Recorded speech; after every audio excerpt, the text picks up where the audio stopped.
Katumbas po yan ng wish. Pwede niyo po i-imagine, ang hope po kasing ano po yan ng pananalo sa loto. Pagkapanalo sa loto. Na parang may little certainty, pero pwedeng mangyari. Naintindihan natin? Ang hope sa mundo, maaaring mangyari, pero baka hindi talaga. Kasi iba yung pag-asa sa Panginoon eh.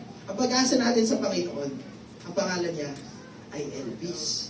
Hindi po Elvis, Elvis. Ang hope po ay Elvis. At ano po ang ibig sabihin ng Elvis? Ito po ay confident expectation of what is sure or certain to happen.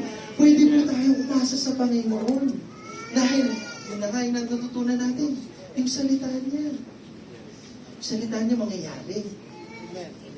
Yung salita niya mangyayari. At pag tayo, may salita tayo na pinanghawakan, at may salita tayong pinanghawakan na hindi natin binibitawan, yan.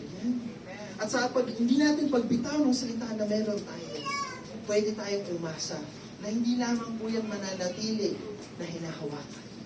Mangyayari po. Amen. Pwede po tayo umasa sa Panginoon. We can hope in the Lord. Amen? Not the word, sabi sa Joshua, not the word failed of any good thing which the Lord has spoken to the house of Israel.